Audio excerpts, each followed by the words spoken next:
Hey guys, tonight we're heading to the coast of Maine, 1883 to be precise. The air is briny, the gulls are already screaming, and you're living in a squat, wind-battered tower that smells perpetually of kerosene and mildew. That's right, you're a lighthouse keeper. Alone, mostly, but not really. The sea is always there, listening, watching, laughing in waves. It's just past 4:30 in the morning. You're already awake. A gull has decided to land directly on the metal vent above your sleeping cot and is dancing some kind of sea shanty with its claws. Welcome to your daily alarm. There's no snooze button unless you count throwing a boot at the ceiling, which you did yesterday, and it's still up there. The wind whistles through the cracks in the window pane. You can feel the cold through your wool blanket, one of the 3 you rotate weekly. You swing your legs down onto the stone floor and immediately regret it. It's damp, because of course it is. Everything's damp. Your pillow? Damp. Your socks? Damp. Your soul? Not yet, but we're getting there. There's a ritual to your mornings, and it begins with stumbling to the lantern room stairs. 79 steps, you've counted, repeatedly. They wind up like a giant seashell, groaning under your weight, but the rhythm comforts you. Left foot, right foot, repeat.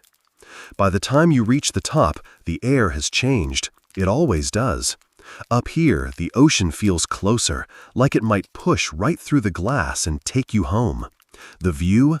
Vast, cold, blue, relentless. Nothing on the horizon except the gray shadow of clouds, and maybe, just maybe, a clipper ship with sails like bleached bones. But you're not here to sightsee. You're here to trim the wick. You unlock the lantern housing and step inside. The Fresnel lens, a giant glass beehive of swirling precision, greets you like an old friend who never blinks. You reach into the base and check the oil. Still good, but you top it off anyway. Routine is everything. If the light goes out, ships crash. If ships crash, people die. And paperwork follows. Lots of it. You wipe the inner lens with a cloth that smells like old vinegar. You hum to yourself. Something simple. Something your mother used to sing while shelling peas. The sound doesn't echo. Nothing does in here. It's a sacred hush, broken only by the breath of the sea through the slats. You light the wick, adjust the flame, and stand back. The glow kicks in slowly, stretching across the fog like honey on cold toast. A strange metaphor, sure, but you haven't spoken to another person in 6 days. Your brain's just doing what it can. As the light spins, powered by a clockwork mechanism you rewound yesterday, it slices through the morning gloom in measured beats. You watch it once, twice, then lock the hatch behind you. Back down the stairs. Left, right, repeat. By now, the rest of the tower is waking up too. Not with voices or clatter, but with creaks and drafts. The floorboards speak in soft groans. The stovepipe in the kitchen pops like it's remembering a better decade. And somewhere, far below, water drips into a rusted tin bucket with all the pomp of a cathedral bell. You make coffee, or something pretending to be coffee. It's been 6 weeks since the last proper shipment. What you're drinking is a blend of beans, charred oats, and, on one memorable occasion, a beet. You don't want to talk about that. The kettle sings. You pour it into a cracked ceramic mug that reads, "Keep calm and tend belite," a joke from the last keeper, carved with a nail. You've never met him, but you hate him a little bit. Mostly because this mug leaks. Outside, a mist creeps in from the sea like a cat no one invited but who always shows up anyway. It blankets the rocky outcrop where your lighthouse stands, half cliff, half jagged insult to shipbuilders everywhere. And through the window, you spot them. 2 gulls and a one-eyed seabird you've come to call Reginald. He's aggressive, judgy. He knows you forgot to close the oil locker last Thursday, and he's never letting it go. You step outside for a moment just to feel the breeze. It cuts through your wool sweater like a knife through sponge cake. Ineffectual, but still slightly threatening. The salt in the air coats your mustache. You no longer fight it. You are the salt now. And then, quietly, the sun breaks through. Just a sliver of yellow slicing the fog like a cracked egg. It glints off the ocean, catches the edge of a fishnet tangled in a driftwood log, and lands, softly, on your boots. You breathe in. There's no applause, no witness. Just you, the gulls, and the quiet flame spinning it. You head back inside, the door giving its usual grumble, like it resents being opened again so soon. You don't blame it. You're not exactly thrilled about being vertical either. But today's Wednesday, and that means it's time for the inventory. It's less glamorous than it sounds. In fact, it's mostly just a clipboard, some fading pencil stubs, and a lot of squinting at tins. But routine is sanity, and in a place like this, you learn to worship at the altar of checklists. You begin in the storeroom, where shelves sag slightly under the weight of canned peaches, salt pork, and a few suspicious-looking jars labeled miscellaneous. The pickles inside seem to be floating in judgment more than brine. You mark down the kerosene levels, still holding. The wick trimmings go in a little tin marked used, which for some reason always makes you feel vaguely like a Victorian dentist. Next, you count the matches. You have 92. That's 2 less than last week. You note it. And then there's the bread. You lift the cloth from the last loaf and poke it. It pokes back. That can't be good. You scribble a note to bake more and immediately regret it. Baking here is an ordeal. You've got a cast iron stove, temperamental as a cat in heat, and flour that clumps like it's trying to become coral.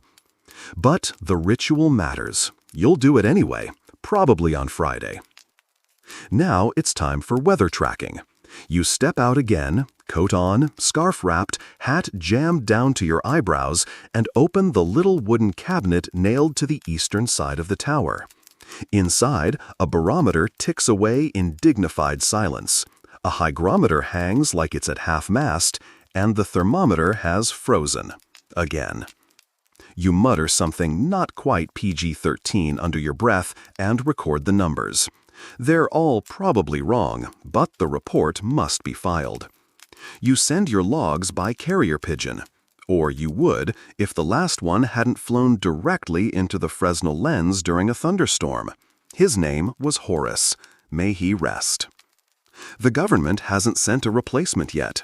So now you rely on Herbert, a battered tin box with 4 legs and antenna designed to be a kind of Morse code transceiver. He mostly just makes clicking noises and smells like hot dust. But once, just once, you think he may have beeped back a weather update from Portland. You're not sure. You wrote it down anyway. Hope lives eternal. Back inside, you check the logs from the 1860s. That's right, you have decades of notes from former keepers stacked neatly in the corner. And because it's not like Netflix has made it to Maine 1883, you read them for entertainment. June 14th, 1865. Saw 3 porpoises. One smiled at me, I believe. September 3rd, 1870. Dreamt of bread that didn't bite back. Awoke disappointed. January 9th, 1879. Wind took the outhouse door. Used curtain. Wind took that too. You smile. Maybe you're not alone after all. There's a strange intimacy in knowing other lonely men stared at these same walls, counted the same gulls, cursed the same bread. Outside, the fog thickens. You can hear the low bellow of a distant foghorn, not yours, probably from the next station up the coast. That's 40 miles away, but the sound travels here, through sea and stone and loneliness. You make lunch, if you can call it that. Today's meal is hardtack, soaked in weak tea, with a single slice of cheese rationed from Sunday's delivery. You eat it slowly, methodically, pretending it's something more exciting. Quiche, maybe? No, lobster bisque. Yes, that's the ticket. The hardtack crunches like a broken roof tile, but you chew nobly, like a Roman emperor facing the last olive. After lunch, you polish brass, not because it needs it, because it keeps your hands moving. You do the knobs, the oil lamp bases, the fire poker, the spoon handles, the latch on the lantern trap door. Everything gleams. You could use your chin as a mirror. Then a treat. You take out your chessboard. You're halfway through a match against yourself. White is winning, but only just. Black has a nasty knight on f6, and White's bishop is stuck behind a stubborn pawn. You ponder the next move for nearly an hour, and then write a stern letter to Black for not resigning already. It's taped to the wall next to the board. You also have dominoes, but you keep losing to... You sit with your back to the wall, the chessboard in front of you, the light from the narrow window drawing long lines across the floor like the bars of a cage. Outside, the sea keeps breathing, slow and patient. A rhythm older than you, older than lighthouses, older even than loneliness. The silence isn't total. The gulls shriek from time to time, like toddlers with opinions. The wind hums through cracks in the tower wall, dragging with it the salt of forgotten conversations. And now and then, you hear the sea slap the rocks with a sound that's almost sarcastic, like it knows how little control you really have out here. You stare at the chessboard again. White has just moved. Queen to g5, a reckless play. You frown at yourself. The old clock ticks on the mantel. It doesn't keep perfect time anymore, but you've come to love its flaws. Every so often, it skips a second, just loses it. A reminder that even time, even order, can stutter. You light a small lantern, more out of habit than necessity. The main lamp above won't be fired up for hours yet. This one's for warmth, not heat, but presence. A tiny sun in the room, a glowing, "You're still here." You open the weather log again and start sketching the waves. You do this sometimes, not because it's part of the duty, but because it helps. You try to capture the shape of that one wave you always see. It's never quite the same, but always familiar. Like a signature in the distance, signed by Poseidon himself. Tall, proud, and curved like the spine of a sleeping cat. You pencil in its outline, and below it, write a single note. Same wave, different day. Then, a memory sneaks in, like a draft through a cracked shutter. You remember your father's hands, knotted and calloused, showing you how to tie a proper clove hitch. You must have been 10, maybe younger. The rope was too big for your hands, but you watched closely, memorizing each twist, like it was the most important thing in the world. And maybe, at the time, it was. You still tie that knot when things feel uncertain, even out here where nothing's really tied to anything except memory. Supper is a biscuit with a smear of jam. The jam is from last summer's shipment, blackberry, thick as tar, sweet as forgetting. You lick the spoon and close your eyes. You think about the man who lived here before you. He was named Elias, or maybe Everett, you forget. You only met him once. He showed you the logbooks, the lamp system, the rain barrel trick. But he also said something else, something strange. It's not the sea that'll get to you, it's the sameness. You hadn't understood him then, but now you do. You finish the biscuit, sweep up the crumbs like they're made of gold, and stretch. There's an ache in your shoulders that never really leaves. Lighthouse posture, you call it, hunched from hours of checking, logging, adjusting, waiting. Outside, the fog has returned, thicker now, a ghost without feet. You climb the stairs to the lens room. There are 65 steps from the base to the top, and you count each one aloud like a monk reciting psalms. 39, 40, 41. At the top, the air changes. It's colder here, more alert. The Fresnel lens waits, massive and silent, like a glass cathedral. You love it, how it splits the light like it's carving truth into pieces. You clean the lamp glass gently, a cloth in one hand, reverence in the other. The brass rim is cool under your fingers. You light the wick, prime the mechanism, and for a moment, just a moment, you feel powerful. A single flame, multiplied, becomes a guide for miles, a keeper of life, a guardian against ruin. You sit beside it and look out. Below you, the world is gray and wet. But in the distance, one light blinks back. The next station, perhaps, a small greeting across the void.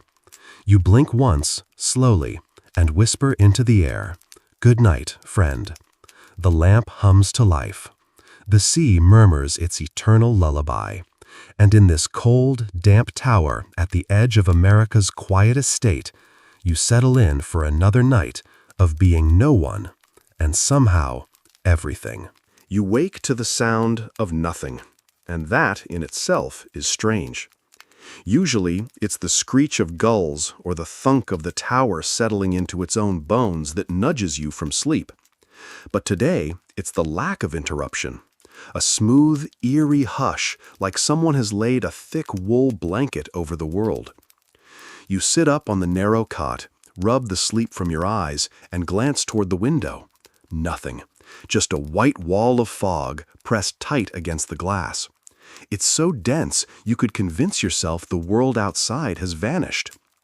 Welcome to what lighthouse keepers call milk weather. Downstairs, you heat a little water for tea.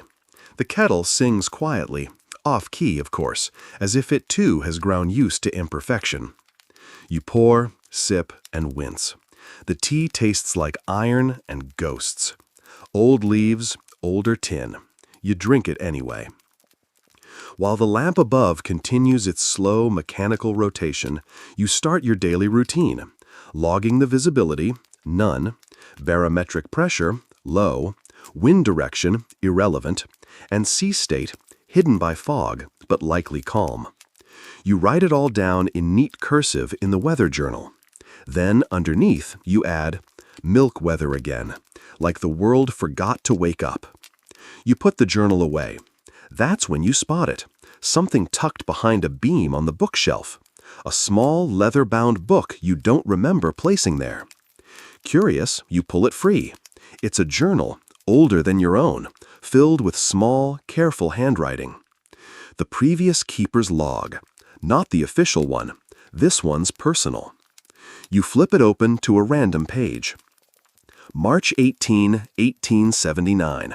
Fog rolled in just after dawn. Heard the horn at Matinicus 3 times. No reply. For some reason, that silence bothers me more than the storms do. You smile a little. It's like eavesdropping on yourself from a century ago. And suddenly, you feel less alone. You sit and read for a while. Nothing dramatic, just simple entries. What he ate, the behavior of the gulls, complaints about boots that never quite dried. But there's something soothing in his voice. He was a man who understood silence, not as an absence, but as a presence, something to live alongside, like wind or tide. You turn another page. June 2, 1879. Tried to memorize Homer again. Failed. Mind wandered to the rocks by the South Bluff. They look like someone's back, hunched in sleep. Maybe the sea dreams too. Philosophical for a lighthouse man. You wonder what brought him here, whether he chose solitude or it chose him. And that's the funny thing, isn't it? People assume you're here to escape something. Scandal, heartbreak, a restless soul. But sometimes it's just that silence makes more sense than noise. That isolation isn't punishment, it's clarity. Out in the fog, a ship's horn groans once, long and low. You instinctively glance at the clock, 12:17 p.m. The noon ghost, you call it. Same horn, nearly same time, most days when the fog creeps in like this. No ship ever appears, no one ever radios. Just that single sound, like someone blowing a breath across the rim of the world. You log it in your personal notebook. Heard the noon ghost again. Someday, I'll answer. You step outside for a moment, just to feel the fog on your face. It clings like a wet scarf, smells faintly of kelp and salt, and muffles every sound except your heartbeat. The tower looms behind you, its light circling slowly, casting momentary halos into the mist. Visibility? Maybe 10 feet. You walk a slow circle around the base, boots crunching softly against gravel. There's a kind of ritual in it. Lighthouses, you've found, aren't just structures. They're conversations with the sea. And like any good conversation, they need someone to listen. You notice something near the footpath, a feather. Long, white, curved slightly. You pick it up and twirl it between your fingers. Probably gull, but something in you wants it to mean more. You tuck it into your coat pocket. Back inside, you mark the entry with the feather and close the old keeper's journal. Then you set it on the windowsill. Let the fog stare at it for a while.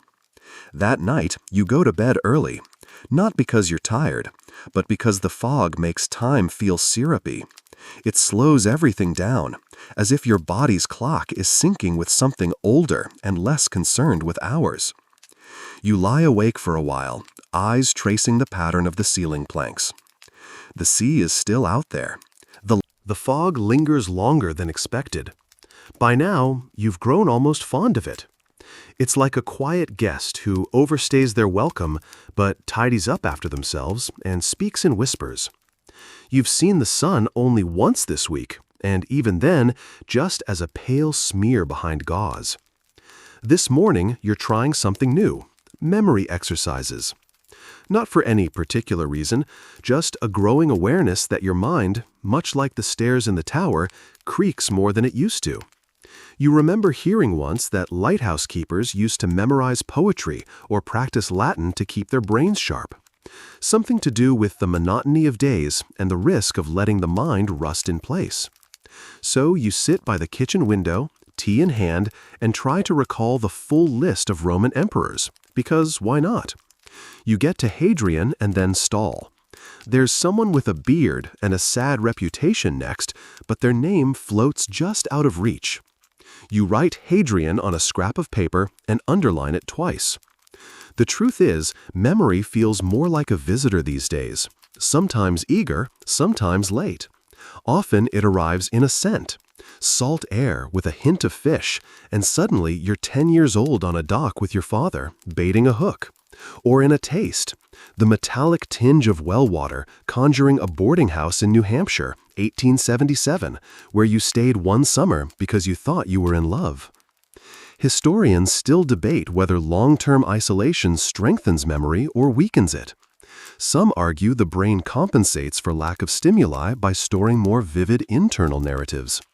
Others suggest the absence of novelty accelerates the erosion of detail. You decide both are true, depending on the person and the lighthouse. You pull the previous keeper's journal off the shelf again.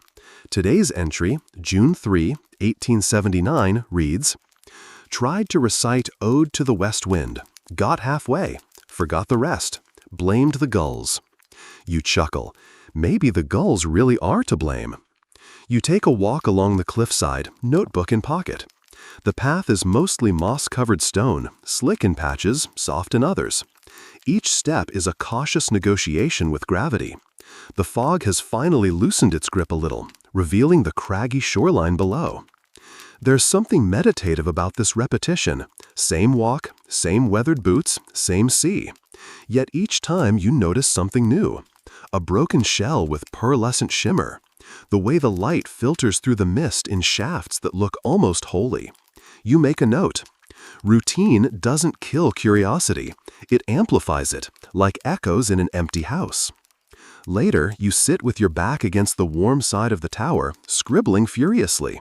Not letters, not essays, just fragments. Memories, dreams, odd phrases that float up and demand attention. One reads, "I once forgot my mother's laugh and cried for 3 days." Another says, "Some lighthouses are built from stone, others are built from silence." You don't remember writing that last one, but it's in your handwriting. A sudden gust rattles the lantern room above. You hear the familiar clang of metal on glass, the weather vane twitching. You stand, stretch your back, and glance up just in time to see a hawk circle once, then vanish behind the tower. Inside, you add a few more thoughts to your official log. Barometer steady, wind east-northeast, visibility moderate. You hesitate, then write, tested memory today. Half the emperors, 1.5 verses, still know the smell of my grandfather's pipe. You set the pen down, feeling satisfied. That evening, you do something you haven't done in a while. You light a candle and sit at the kitchen table with no agenda. No books, no writing, no tea. Just you, the flame, and the ticking of the regulator upstairs. And your memories. You remember a man who used to whistle while painting fence posts. You remember the taste of warm cornbread with molasses. You remember a woman with wild hair who danced in a summer storm and made you feel like the moon had competition. You remember forgetting all of this, until now. And that's the mystery, isn't it? Memory isn't a straight road. It's a shoreline, eroded, reshaped, but never truly gone. You think of Roman generals and Maine fishermen, of wives left on shore, and foghorns that echo like half-remembered lullabies. You smile, write one last line in your notebook for the day. The mind forgets, but the soul keeps everything. Then you blow out the candle, feel the darkness press in like a warm wool coat, and head upstairs to bed, where dreams feel no obligation to make sense. The rain taps a new rhythm today, soft, polite, as if it's knocking to be let in. You listen from your bunk, tucked beneath the old quilt that smells faintly of cedar and sea salt. Morning has arrived, but it doesn't press. It waits, like the sun behind those sullen clouds. You stretch slowly, and for once, don't rise immediately. Let the day earn its keep. Eventually, the routine wins.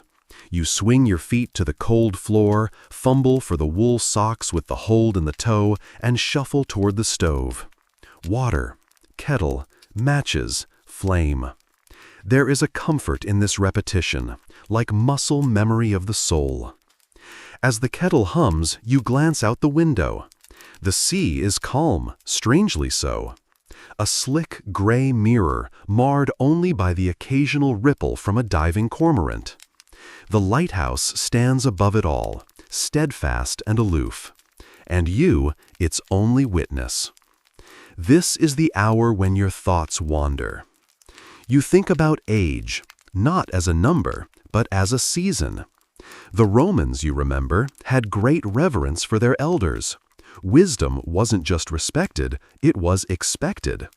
Cicero, ever the overachiever, wrote an entire treatise on aging, arguing that the mind could flourish even as the body declined, provided it was nurtured with reflection and philosophy. Historians still debate whether Roman elders actually held as much influence as the texts suggest, or whether these writings were more aspirational than descriptive. Perhaps both. Still, there's something noble in imagining a society where being older meant being closer to truth. You think about the veterans of the Roman legions, men who had seen too much, survived too often, and carried their memories like scrolls.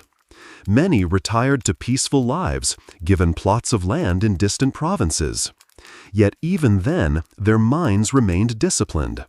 They trained memory like muscle, recalling troop formations, orders, family lineages. Some even kept wooden tablets, daily logs of thoughts and weather, much like your own. You look at your logbook, smile. Today, you try something you haven't done in years, speaking aloud, just to see how your voice sounds after so much silence. Veni, vidi, vici. It startles you a little. You chuckle. Try again, this time in English. I came, I saw, I made tea. Not quite Caesar, but it'll do. Outside, the gulls have taken over the eastern ledge again. You count them. 1, 2, 4, 7. Then lose track. They remind you of a tale you once heard. Roman augurs, those priests of prophecy, would interpret the will of the gods by watching birds. Where they flew, how many, the sounds they made. You look at your gulls again, flapping like disgruntled laundry. If they're divine messengers, they've got a terrible attitude. Later in the day, you find yourself organizing the shelves, not because they need it, but because your hands want purpose. You discover old tins, bits of rope, a cracked compass, a single glove with a stitched letter R. You turn it over in your hand, trying to remember whose it was. You never wore gloves like that. A name bubbles up. Roger, the assistant keeper from 2 posts ago. The one with the pipe and the laugh that sounded like a cough. You'd forgotten him. And then, just like that, he returns. You sit down hard on the floor, still holding the glove. Memory doesn't just preserve, it surprises. You rise, stretch your knees, and walk the spiral stairs to the lantern room. The air is cold and metallic up here, filled with the scent of oil and brass. You polish a lens, not because it needs it, but because it deserves it. The sea deserves a clear eye watching. You remember another thing the Romans did. They carved memory into stone. Tablets, statues, triumphal arches, etched with victories and names so they wouldn't vanish. They feared oblivion more than death. Maybe we all do. So you carve in your own way. Words on paper, rhythms in routine, echoes in empty rooms. Tonight, the sky clears for a moment, just long enough for a sliver of moon to glance off the waves. You stand in the doorway and breathe it in. Salt, night, memory. Before bed, you take one last look at your log and write. Spoke Latin to the gulls. They remain The next morning wakes you not with a jolt, but with a slow, stretching hush. The fog has thickened overnight, wrapping the entire lighthouse in a cocoon of white. Even the sound of the ocean has softened, muted, like it's speaking through a woolen scarf. You love this kind of silence. It's not the absence of sound, it's the presence of stillness. Dense, deliberate, and deeply respectful. You brew your tea, wrap yourself in your thickest cardigan, and climb up to the lantern room. You know what you'll see, or rather, what you won't. The horizon has vanished. You're suspended now in a sea of milk, your beacon slicing through the cloud in rhythmic, gentle sweeps. 1, 2, 3, blink, again. If you were a Roman elder, this would be the hour for your Cicero moment, that sacred window after sunrise and before duties, where you'd recite philosophy aloud, perhaps to a student, perhaps only to the gods. Instead, you recite grocery items you no longer need. Salt pork, matches, dried apricots. It has the same meditative rhythm. You settle into the little desk in the watchroom and thumb through an old copy of the Lives of the 12 Caesars.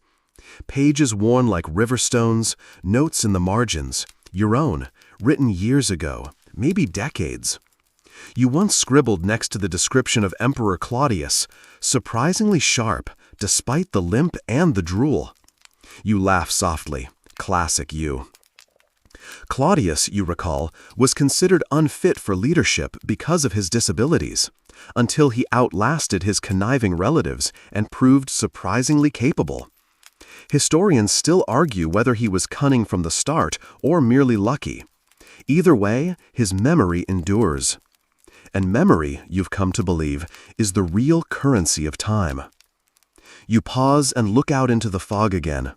That's the thing about lighthouses. They're built for memory. They mark places once dangerous, warn sailors of rocks long buried. You begin to see them not as towers, but as monuments to past mistakes, shining precisely because of what went wrong. You write that down. You spend the midday hours reorganizing the storeroom, not because it needs it, but because you do. You inventory tins of beans and old wicks and oilcloths. You find an envelope addressed to future me, written in your handwriting but with unfamiliar phrasing. You slit it open with a fishing knife. Inside is a single sheet, one sentence. Don't forget what it felt like to be seen. You sit with that one for a while. The Roman generals had a ritual called the Triumph, a victory parade where they rode through Rome in golden chariots, showered in glory. But behind them, a slave would whisper, "Memento mori," remember you must die. Oddly comforting, really, keeps your ego from inflating like a dry sponge in rain. You wonder if the same whisper follows you in this silent life of light and salt and tea. Maybe it does. Maybe it says, remember who you are, even if no one else does. In the afternoon, the fog lifts just enough to reveal a fishing boat passing far to the east. You raise a hand, knowing they won't see. You still do it anyway. You think about Roman memory techniques, those strange mnemonic palaces they'd construct in their minds.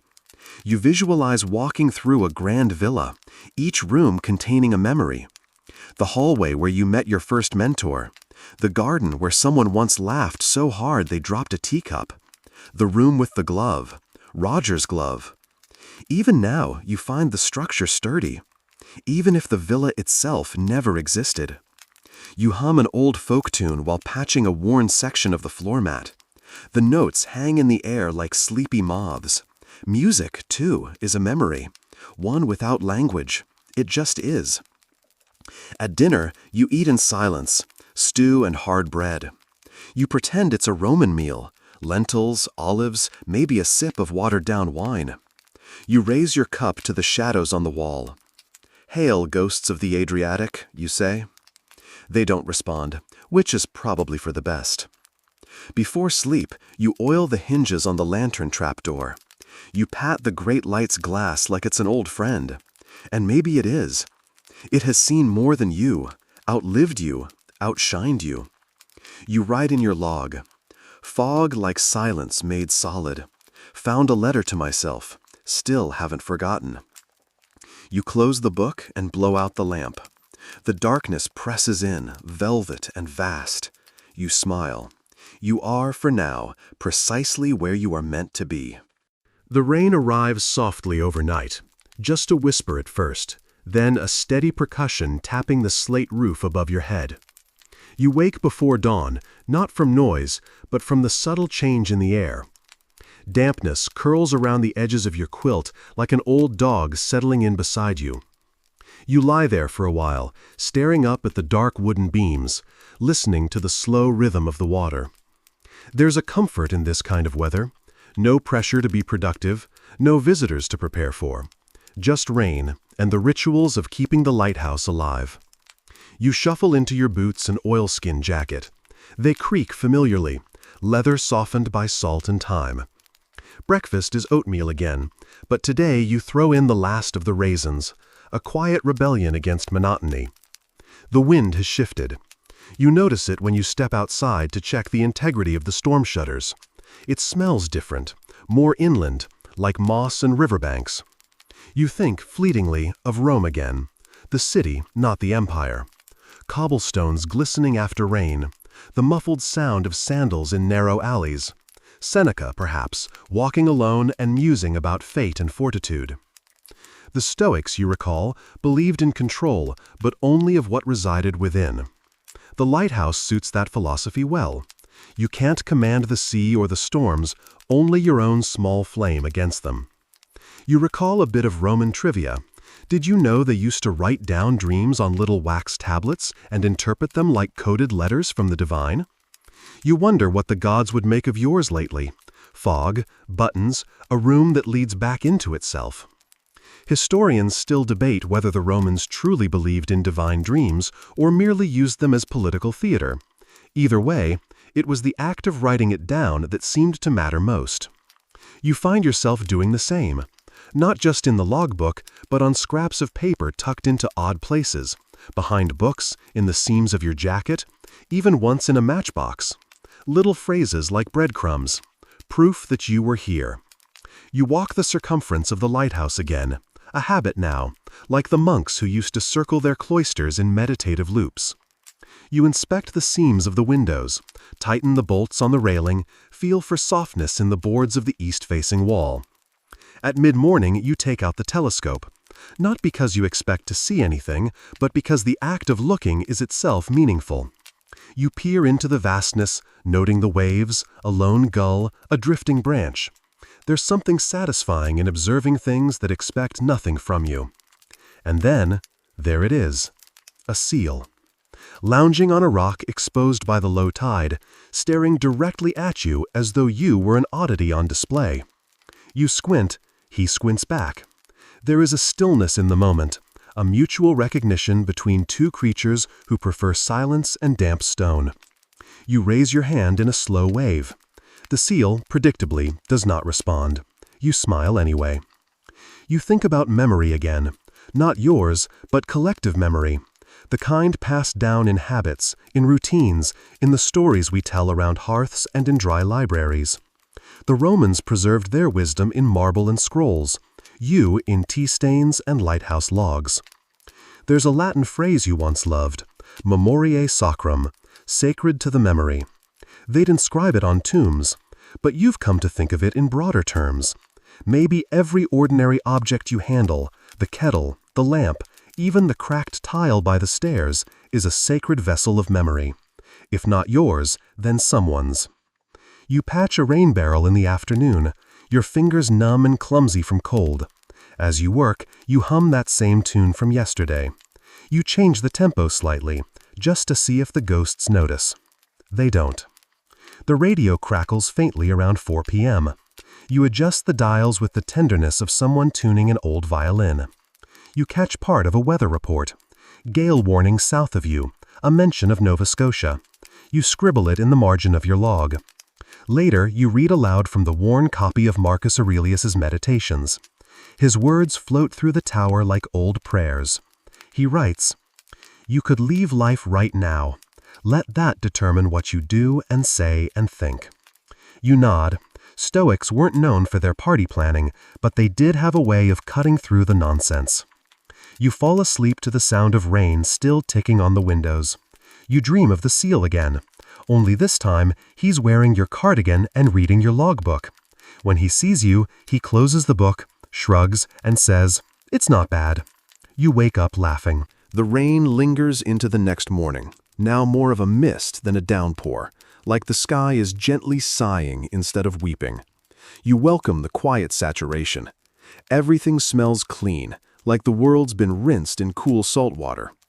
The light in the tower flickers softly in the grayness, a steady presence in an otherwise shifting seascape. You do your rounds with a little more leisure today. There's no wind biting at your heels, no waves hurling themselves against the rocks, just the slow dripping from the gutters and the occasional cry of a distant gull. Inside, it's the kind of damp that seeps into the corners of books. You light a small fire, mostly for the company. The kettle whistles its familiar song. You answer it with a sigh that might as well be in Morse code, somewhere between contentment and melancholy. As you sip your tea, you reflect on an odd Roman custom, damnatio memoriae, the condemnation of memory. When an emperor or official fell from favor, the Senate could vote to erase their name from all inscriptions. Statues smashed down, coins melted down. Historians still debate whether it actually worked, if you can truly erase someone by removing their name. But you wonder, is silence erasure or preservation? Your lighthouse log is filled with names, boats, birds, changes in weather. But it's also full of absences. The people who didn't visit, the ships that didn't come, the words you didn't say aloud. Maybe, in a way, your solitude is its own kind of memory, a living record of everything not recorded elsewhere.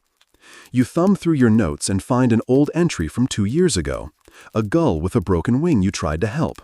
You named him Lucius. He stayed 3 days, then vanished. You never knew if he flew again or simply didn't. You stare at that line in the log. Lucius departed. So simple, so final. And yet, Lucius exists now, here, again, because you remembered.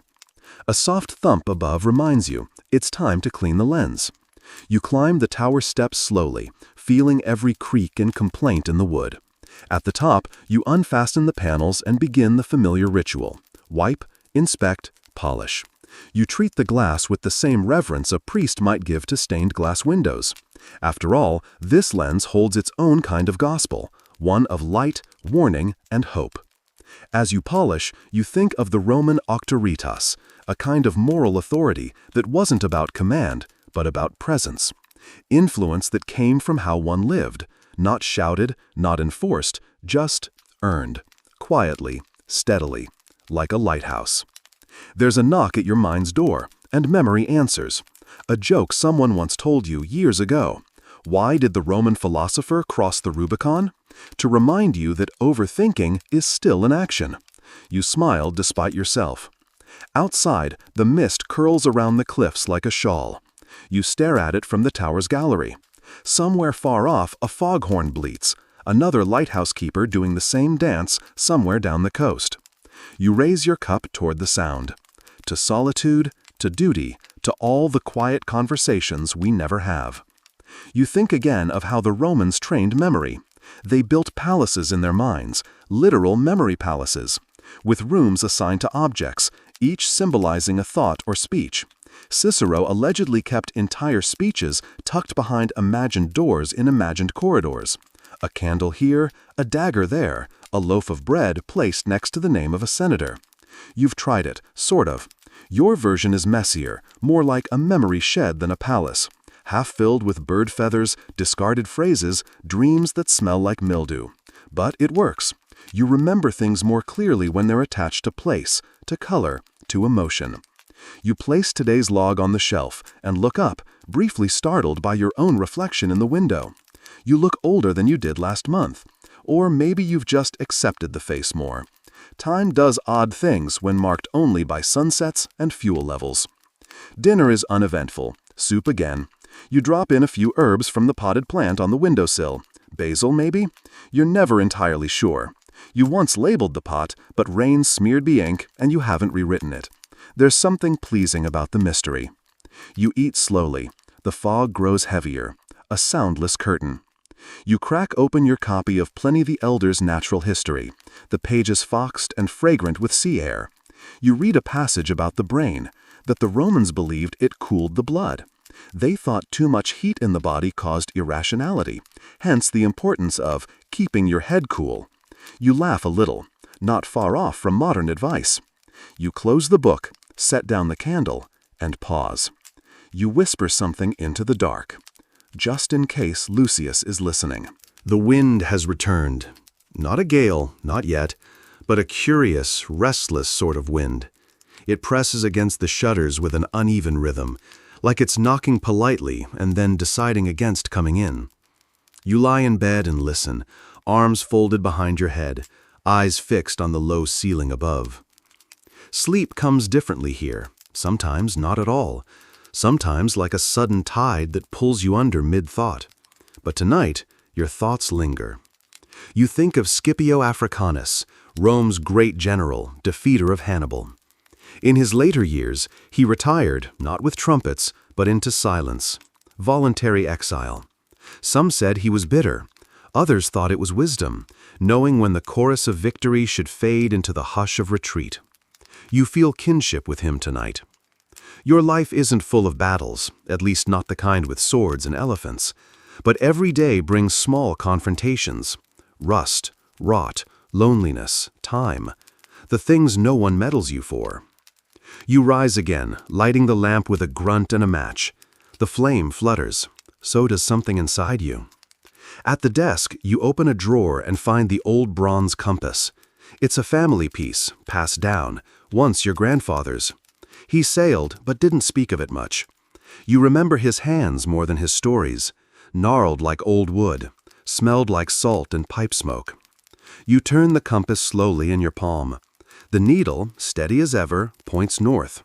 It doesn't question itself, doesn't wonder if its purpose matters. It just aligns. You envy that. It reminds you of the Roman virtus, not just virtue as we understand it now, but a whole code of being. Courage, duty, discipline, the quiet kind, The kind that mends nets, lights lanterns, turns away temptations for another bowl of barley stew instead. Your stew is cold now. You forgot you had some left on the stove. Still, you sip it thoughtfully. Even cold, it's comforting, like an old friend who knows you too well to bother with small talk. You return to bed and stare out the small round window near your pillow. The mist has thinned, revealing stars. A few, anyway. Enough. You try to imagine them as the ancients did. Watchful eyes, symbols of fate, names etched into the heavens. You wonder how many Roman generals stared at those same points of light, asking the same small, tired questions. Am I remembered? Did I do enough? Is anyone still listening? There's a beauty to repetition, you decide. Even if no one's listening, the light still turns. The tides still change. The logs still get written. Tomorrow, you'll need to repair the southern railing again. The screws don't hold like they used to. Salt eats everything here eventually, but not today, not tonight. Tonight, you return to your book of Roman anecdotes. There's one about Cato the Elder, how he taught himself Greek at age 80, not because he needed it, but because he believed the mind must stay in motion, like a blade that dulls if it rests. You underline the passage. You think of your own Greek, barely passable. You remember one word, though, mneme, memory. You whisper it, and again, mneme. It feels like a key in your mouth, unlocking something ancient. You close the book and blow out the lamp. In the quiet that follows, you feel the weight of centuries settling softly around you, not as burden, but as blanket. And sleep, at last, descends.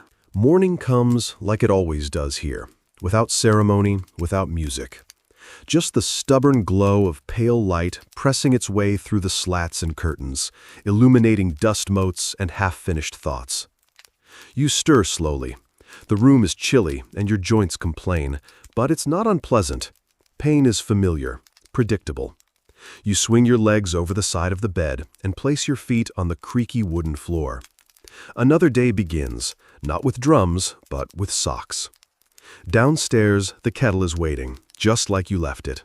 The fire has died down, of course. You rebuild it with practiced hands. In the silence, the soft crackle of flame is louder than it has any right to be. You sip your tea, letting the warmth do its slow work. You're thinking about Cicero this morning, not the orator's fiery speeches, but his quieter moments. In his letters, he wrote often of solitude, of country life, of books and gardens. He believed that a man's true character was revealed not in public, but in how he lived when no one was watching. You look around your lighthouse. No one is watching, and yet everything is in order. There's something deeply Roman about that. The Romans, for all their triumphal arches and dramatic conquests, knew the value of interior order. Stoicism, yes, you think of Marcus Aurelius too, was not born in battlefields, but in the quiet, persistent shaping of the self. A disciplined mind, a rehearsed virtue, a calm in the storm. Or perhaps the lighthouse in the storm. You smile at that one. Historians still argue whether Stoicism was truly practiced by the emperors who praised it or merely performed. But here, with no audience, you find its bones in your daily rituals.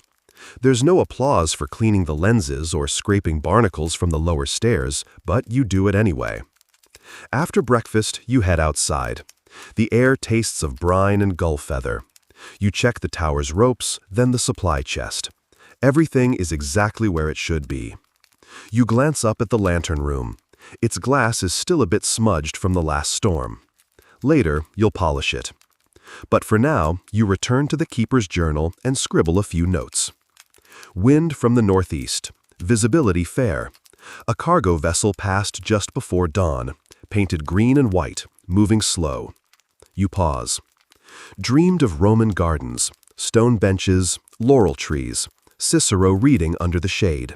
And that's enough. Your handwriting is small and neat. You wonder if, a century from now, someone will find these pages. Will they understand them? Will they wonder why a lighthouse keeper in Maine was thinking about ancient Roman philosophers? Maybe they'll assume loneliness. But you don't feel lonely, not exactly. Solitude and loneliness, they're not twins. Maybe cousins. Maybe rivals. Loneliness has teeth. Solitude has hands. It builds. You recall an odd little fact from a book once. Roman legionaries carried small wax tablets in their packs to record thoughts, lists, or dreams. Not for glory, just to remember. That's what you're doing too, in your way. Later in the day, you spot a seal bobbing off the rocks. He stares at you like you've interrupted something. You offer him a nod, the solemn kind one Roman would give another across the forum. Respect among citizens. Then, back to work. The oil needs checking. It's odd, you think, how much of memory is motion. The things you remember most aren't grand speeches or victories. It's small things. Your father's whistle as he carved wood, the way your grandmother folded towels, the exact smell of early morning seaweed. The Romans kept imaginae, wax death masks of ancestors, stored in funeral processions, passed from hand to hand. Memory was not abstract to them. It had weight, a face, a place on the shelf. You don't have masks here, but you do have objects. The compass, the watch, the old chair with the chipped arm. Every object is an echo. And every night you light the lantern, you become an echo too. Another voice in the long song of those who've kept the edge lit. The lamp burns through the night, as it always does. Steady, unblinking, like the gods of old who never slept. And you? You drift through your routines with the patience of a monk and the weariness of a minor deity tasked with keeping the stars in order. This morning, the sea is unusually calm. It lies flat like a plate of hammered pewter, only disturbed now and then by a lazy swell or a disinterested seabird. You take your breakfast on the steps outside, balancing a chipped tin cup and your last decent slice of brown bread. It tastes like salt and simplicity. Somehow, it's enough. You think about memory again. How odd it is that we remember some things and not others. Like why you can still recall your mother's lullaby, but have no idea what day of the week it is. The brain, you suspect, has its own favorite stories, and it replays them regardless of your input. The Romans believed memory lived in the heart as much as in the mind, and they had tricks to keep it sharp. One of the most famous came from the poet Simonides, who developed the method of loci, a memory palace. Imagine a grand Roman villa. In each room, you place a vivid image, something absurd or powerful, something that will stick. Then, when you need to remember, you walk through your palace, room by room. It's funny, your lighthouse has become that palace. The stairs hold the memory of a rainy Tuesday in July. The storeroom still smells faintly of kerosene and that one unfortunate fish you tried to clean yourself. The windows? Each one has a different decade etched into its panes. You never meant to build a memory palace, but it seems you've done it anyway. You remember a curious detail from a Roman soldier's diary. Yes, they wrote those. He describes tying knots in a cord to count the days. Then he confesses he often forgets what day he's counting toward. Historians still argue whether such records were widespread or just isolated anecdotes, but that bit rings true to you. The sky today is the color of old parchment. It's not beautiful exactly, but there's comfort in its muted certainty. You pace your little island like a philosopher with a territory of thoughts. The moss has crept further up the rocks. The boat rope is fraying. You make a mental note, patch it tomorrow, then immediately forget it. You're very Roman in that way, more contemplative than practical. Inside, you sit down with your little slate board, a habit you picked up from a story about Emperor Hadrian's personal servants. Supposedly, one of them carried a chalk tablet for the emperor to jot down fleeting ideas, notes, or jokes. Jokes! You wonder what a Hadrian punchline looked like. You scribble something ridiculous. A lighthouse keeper walks into a Senate meeting. And you pause. You'll need a better setup. By midday, the air has warmed slightly. You take out the brass spyglass you inherited from your predecessor. Through it, the world compresses and elongates in dizzying ways. A gull becomes a dragon. A far-off buoy shimmers like a temple on the horizon. A ship passes, slow and hulking, like some Homeric leviathan, too far for conversation, but close enough to stir the familiar ache of not being part of anything. Memory doesn't always wait for invitation. Sometimes it barges in, boots muddy, dragging along a scene you'd forgotten. That time you snuck a book of Cicero into church, pretending it was a psalter. Or the oddly specific scent of pine tar and roasted chestnuts from the first street market you ever visited. That was your first taste of garlic. You hated it. Now you couldn't imagine cooking without it. Evening rolls in with its usual drama. The sky goes from parchment to peach to plum, and the first star appears, casual as a yawn.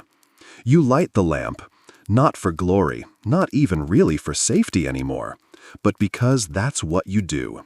It's your contract with time itself. You remember another fringe detail from your endless reading. Pliny the Elder once wrote about a lighthouse that used polished bronze mirrors to reflect the flame. He also wrote about sea monsters, so you take his reports with a grain of salt, or an amphora of it. Still, the idea of ancient lenses guiding sailors in the night gives you a strange comfort. You imagine some Roman version of yourself, in sandals and wool, adjusting bronze panels as triremes slide silently past in the dark. Tonight, you sit by the window and read by lamplight. Not Cicero this. The lamp hums. Not loudly, just a faint vibration, a presence. It's the kind of sound you don't notice until it stops, like a heartbeat that belongs more to the house than to you. You pull the wool blanket tighter over your shoulders. It's grown colder tonight, and you didn't bother lighting a fire. A lighthouse keeper learns to conserve everything: matches, socks, words, even warmth. Outside, the waves seem more deliberate, more philosophical. You imagine them as old men in togas pacing the shore, muttering about metaphysics and sea spray. Maybe one of them is Epictetus, tossing a pebble, reminding the others that control is an illusion, but virtue is not. You whisper his words to yourself. We suffer more often in imagination than in reality. A good line. You let it hang in the air a moment, then sip cold tea. The Romans, you've read, were fond of categorizing people based on age. Youth was for war and love, adulthood for duty. But old age? That was for memory, for wisdom, for teaching the next generation, or, failing that, for turning life into letters. Seneca wrote that a wise man should treat each day as a complete life. You wonder what kind of life this day would be. A quiet one. A life where the only visitor was a pelican who looked at you like you owed him money. Still, you managed to read, think, remember. Perhaps that counts. Earlier, you dug up an old Roman technique for training memory: scent association. They believed certain smells could anchor memories more firmly than words. Rose for joy, myrrh for grief, laurel for glory. You chuckle. If your lighthouse had a signature scent, it would be damp rope and old oats. Not a bestseller. Still, it works. You catch a trace of dried lavender from the tiny sachet tucked under your pillow, sent by a friend you haven't seen in 20 years. And suddenly, you're there again. A kitchen in southern France, late afternoon. She's humming a tune with no name, and the stew smells like something even the gods would weep for. You remember the pattern on her apron, a blue loop repeating like the sea. You don't remember her last name. In the old days, Roman generals would march through the city in triumphs, their faces painted red like Jupiter's, basking in applause. But they also had a slave behind them whispering, "Memento mori." Remember you are mortal. You don't need a slave for that. You have the gulls.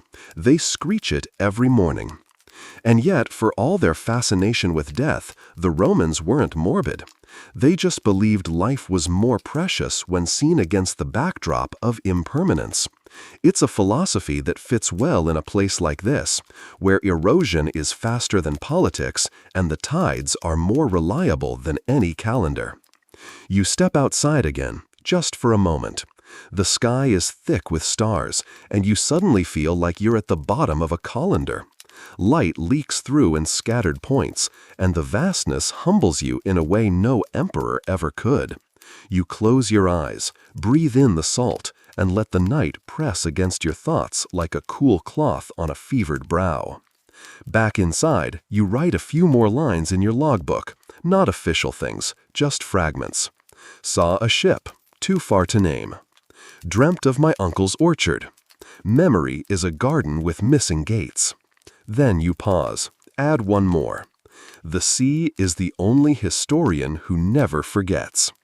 There's a kind of worship in what you do, not the kind with incense and incense bearers. No, yours is the ritual of repetition, of tending a light, of watching the sky shift through its moody palette. You are priest, poet, and janitor in one. You remember reading about a temple in Ostia dedicated to Mnemosyne, goddess of memory. Pilgrims would offer oil lamps in her honor, hoping their prayers would be remembered. You like that. Memory as devotion, light as a promise. Maybe this lamp you tend isn't just for ships. Maybe it's for the gods, or for those long gone, drifting like whispers on the sea. You don't need them to see the light. It's enough that you keep it burning. The early morning slips in like a well-mannered guest. No dramatic sunrise, no trumpeting gulls, just a quiet lightening of the sky and a shift in the temperature. You wake before the birds, not out of habit, but because something old inside you still believes in beginnings.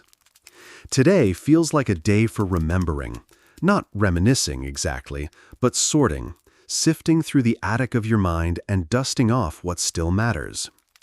You've read that Roman veterans, especially centurions, retired after decades of service, developed little mental exercises to keep their minds sharp in their later years. It wasn't for amusement. In a world without digital calendars or medication labels, memory could mean survival. So they trained it like a muscle, just as diligently as they once trained for war. One such method?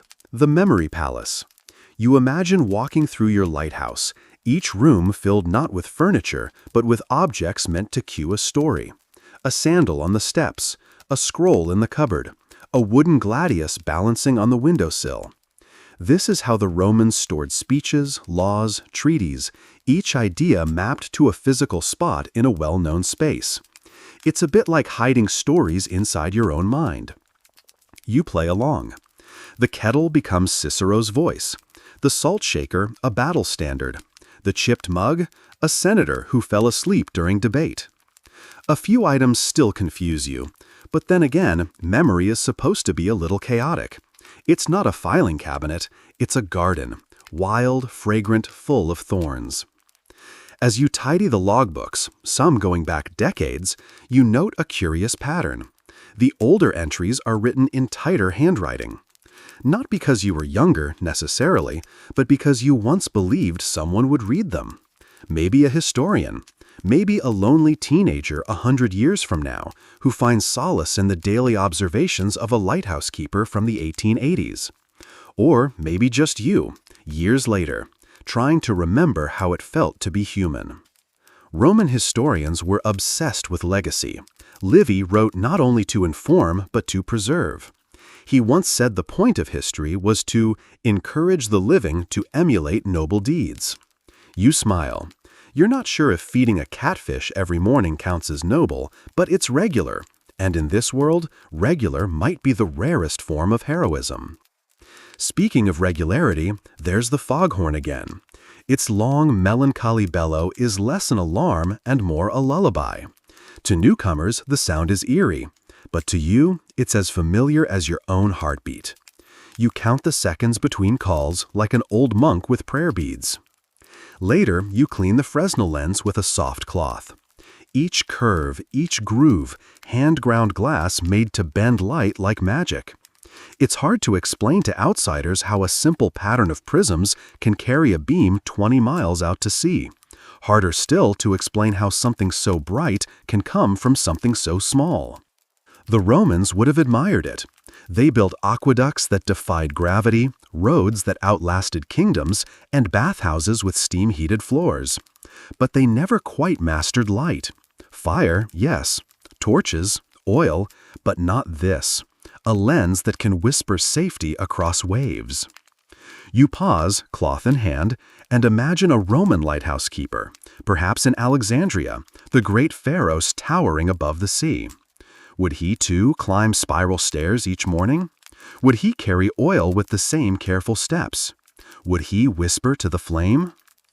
Historians still debate the true height of the Pharos, you think idly, recalling a dusty book from years ago.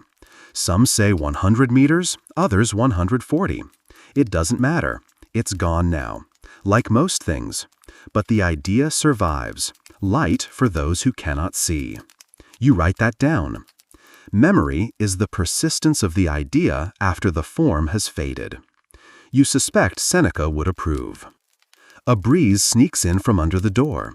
You pull your sweater tighter. You're certain the wind has a voice, though it's rarely in English. Maybe it's Latin, or just the sigh of the sea trying to remember something it forgot in the Bronze Age.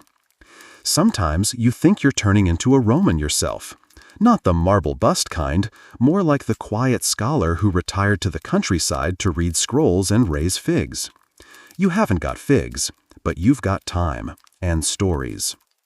As night leans back in, you light the lamp again. You don't question it anymore. You just do it. A reflex, like a heartbeat, like memory. And from your tower, the sea responds, not with words, but with a hush, a flicker, a silence so vast it makes space for every thought you've ever wanted to keep. The fog returns before moonrise, crawling in slow and spectral over the sea like a memory reluctant to be forgotten. From the tower, it looks like a tide of ghosts, soft-edged and undecided, not here to haunt, just to remind. You adjust the lamp again. The flame flickers briefly, then steadies. It's grown familiar to you, this little defiance of darkness. Every night, you wonder if the ancient lighthouse keepers felt the same thing. A quiet pride, a monastic calm. The sense that you've traded a world of noise for the sacred duty of watching. The Romans, you recall, held a deep respect for watchers. They had a word for those who kept the signs, the augurs and the haruspices, readers of birds and guts and thunder. Not all of it scientific, but the intent, that was clear, to see so others might act. It's not so different now. You don't read birds, but you read waves. The color of the sky before a storm. The breath of the air when it turns cold. You read the absences, the way sound changes when something is coming. Even the absence of ships has meaning. You once went 19 days without seeing a sail. On the 20th day, you cried when one appeared. You suspect the Roman veterans, those old centurions with weathered brows and steel backs, would have understood the solitude. After decades of discipline and order, some of them found comfort not in noise, but in pattern. They wrote poetry, memorized lines from Virgil, tended olive trees, and practiced the art of remembering. There's a Roman phrase you love, memoriae causa, for the sake of memory. That's why they did many things, why they etched names in stone, why they burned incense for ancestors, why they built arches that stood long after the men who marched beneath them vanished. You wonder if your lighthouse is such a thing, an arch of light, holding up the sky in your own quiet way. Your cat, who remains nameless by mutual agreement, appears again around midnight. She's not affectionate, but she tolerates you. That's as close to love as most lighthouse cats come. She curls by the heater and watches you with half-lidded eyes, as though you're the odd one. She's probably right. You return to your logbook. Tonight's entry is spare. You write, heavy fog, Lantern strong, sea unusually calm, memory steady.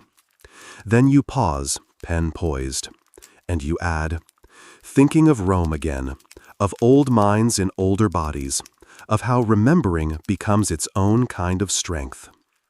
There's something oddly invigorating about aging out here. No mirrors, no clocks, just rhythms. The days don't announce themselves with aches or gray hairs. They arrive with wind and bird calls and creaking staircases. You don't feel old, you feel practiced. The Romans often spoke of sapientia, wisdom, not as knowledge alone, but as a kind of gentle certainty. A person of sapientia didn't just know facts, they understood patterns. The way things return, the way sorrow softens, the way even a broken memory can still hold light. You close the book and breathe in salt air. The lighthouse is silent but alive. Down below, you can hear the sea lapping the rocks, and above, the stars remain unbothered by fog or time or human need. You think of Marcus Aurelius, scribbling stoic truths beneath oil lamps, reminding himself that the universe is change, our life is what our thoughts make it. Your thoughts lately are calmer. Perhaps memory isn't meant to be a mirror. Perhaps it's more like a prism, bending truth, shaping it, turning even pain into light.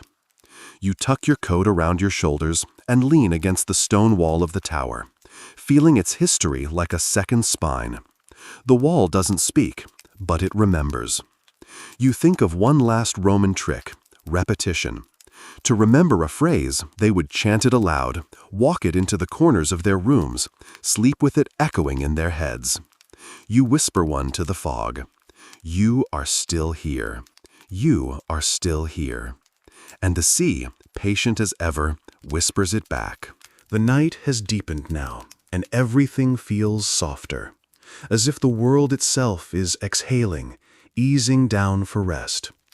You settle into the worn chair by the window, the one that creaks just enough to remind you it's still there, still holding its place through the years.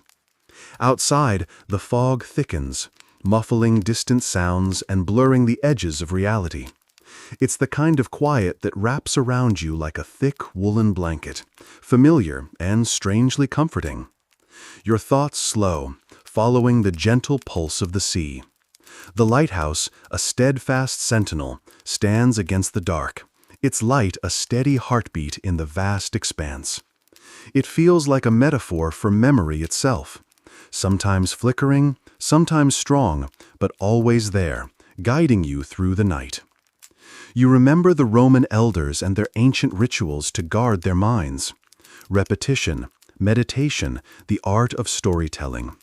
Their lives, marked by wars and wisdom, taught them that memory was less about clinging to the past and more about weaving it into the fabric of who they were becoming. Like the waves shaping the shore, memory carves and reshapes you, a slow, persistent craft. Tonight, the sea hums a lullaby just for you. The wind whispers through the tower's cracks, a gentle reminder of impermanence and endurance. The flame in the lamp dances softly, its glow a small rebellion against the vast unknown. You close your eyes and imagine the Roman keepers of memory, sitting quietly beneath olive trees, their minds sharp and their hearts steady, knowing that age is not a burden, but a gift, a deepening of light in the soul. As your breathing slows, you feel yourself drifting, cradled by time and tide. The world outside fades into a soft blur, and you are left with the calm certainty that, like the lighthouse's beam, your memories will continue to shine, gentle and unwavering, guiding you through every night yet to come. Now, dim the lights, maybe turn on a fan for that soft background hum, and let yourself ease deeper into this quiet journey. Sweet dreams.